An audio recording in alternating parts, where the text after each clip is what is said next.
নমস্কার, good morning. আর একটি সুন্দর সকাল, সুন্দর দিনে আপনাদের সবাইকে স্বাগত। এবং আমি বেরিয়ে পড়েছি।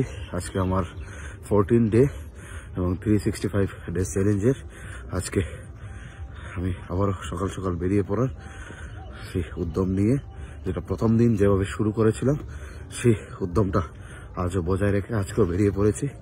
এবং সবাইকে আজকের যেহেতু মকর সংক্রান্তি এবং এটা অত্যন্ত আমাদের জন্য, যারা সনাতন হিন্দু সম্প্রদায়ের লোকেরা আছেন ওনাদের জন্য অত্যন্ত গুরুত্বপূর্ণ এই দিন। এই দিনে আমরা অনেক নগর কীর্তন থেকে শুরু করে আমরা যেহেতু ভীষ্মের আজকে সরসজ্জায় ভীষ্ম যিনি দেহ ত্যাগ করেছেন, মহাভারতের অন্যতম একজন চরিত্র, উত্তরায়ণ সংক্রান্তি, সেই উত্তরায়ণ সংক্রান্তি সেটা আজ। এবং আজকে থেকে শুরু হচ্ছে দক্ষিণ দিকে সূর্যের গমন। নিয়মাবর্তিতা এবং নিরন্তর প্রচেষ্টা কোনোভাবেই বন্ধ করা যাবে না। এই অনুভূতিটা নিয়ে আমি আজকেও আমার 14তম দিনে বেরিয়ে পড়েছি। একটি দিনকেও এখন পর্যন্ত কোনো ধরনের মিস না দিয়ে বেরিয়ে পড়ার যে চেষ্টা, সেটাতে আজকে 14 দিনেও নিজে সফল এবং বেরিয়ে পড়তে পড়েছি।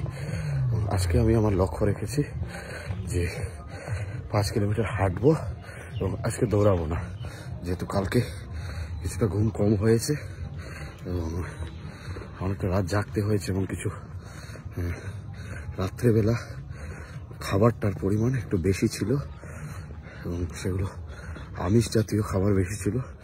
সেই কারণে শরীরটা একটু লেজিনেস অথবা টায়ার্ড ফিল করছি।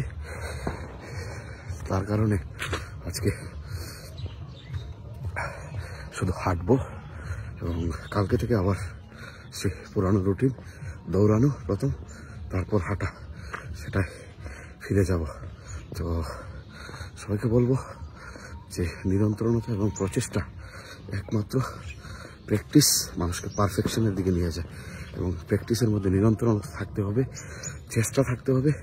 প্রতিদিন যখন রাতে ঘুমাতে যাবেন তখন হেরা যাওয়া সৈনিক হয়ে নয়, নতুন উদ্যম নিয়ে আরও পরের দিনের সকালটাকে আরও সুন্দর এবং সফল করে তোলার জন্য চেষ্টা করতে হবে। একদিন আমরা সবাই সফল হব এবং একদিন আমাদের সফলতা আসবে। এই নিয়ে এবং উত্তরায়ণ সংক্রান্তির আপনাদের সকলকে অসংখ্য শুভেচ্ছা এবং সকল সনাতন ধর্মাবলম্বীদের থাকবে যে আজকের দিন থেকে আপনাদের দিনটি আরও ভালো কাটুক এবং আমাদের এই উত্তরায়ণ সংক্রান্তি নতুন কিছু বয়ে নিয়ে আসুক, এই আশা আকাঙ্ক্ষা রাখছি।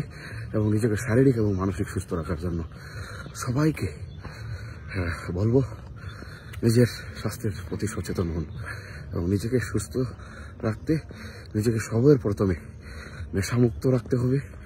নিজেকে মাদক অথবা অ্যালকোহল থেকে নিজেকে দূরে রাখতে হবে। এটাই হচ্ছে মূল ভিত।